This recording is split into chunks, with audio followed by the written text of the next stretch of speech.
In this week's video, I've got information that's not just good for private investigators and process servers, but even for my brothers and sisters working security. Hi, this is Larry Kaye with ShadowAnyone.com and the creator of the Investigator's Ultimate Guide series, which is premium private investigator training from someone who's been there and done that.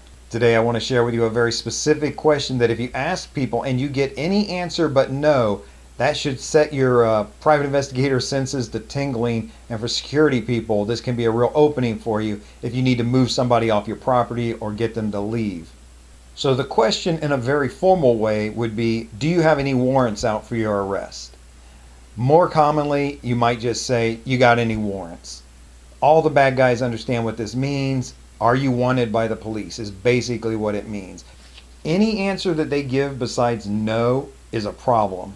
In loss prevention, I used to run into this all the time. We'd make an apprehension for somebody who was shoplifting. We'd start filling out the paperwork, and I'd ask them, you got any warrants?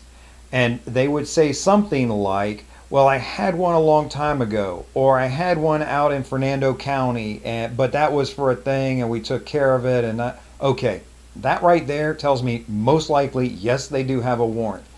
And the reason that they answer like that is because they know if you run a warrants check, or if the police arrive and run a warrants check on them, wants and warrants, there's something's going to come up. They know this, and they're laying the groundwork for making the argument that it's out of date, it was quashed by their attorney, that it's not valid. They're trying to prepare for that argument.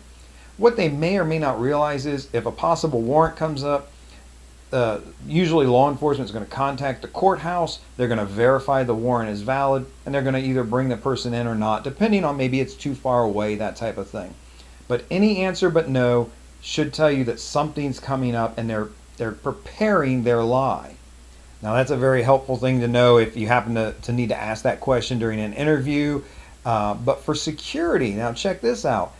You have somebody that's on your property, they won't leave, they're panhandling out front, whatever it might be.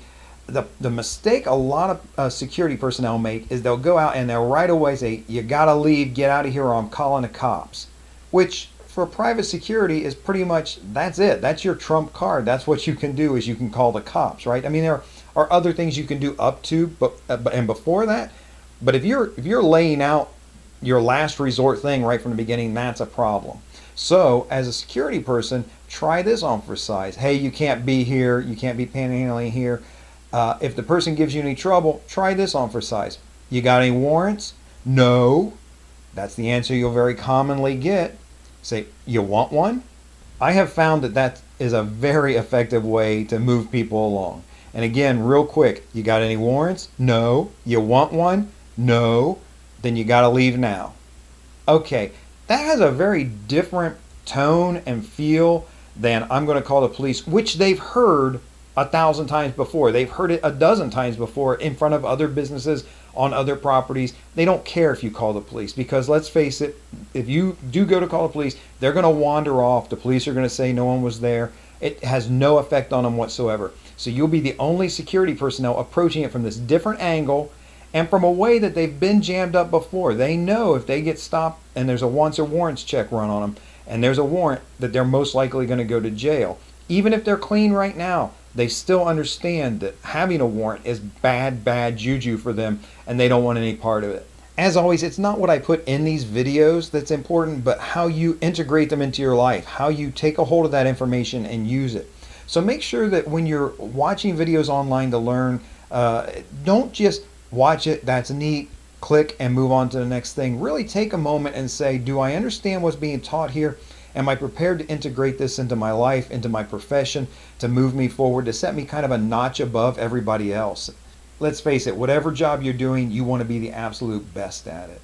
If you like this week's tip, I suggest you go over to ShadowAnyone.com, pick up my free report that's over there. You can see it on the right-hand side of the web page. It's titled, If You Want to Be a Private Investigator, Give Up Unless You Do These 3 Things.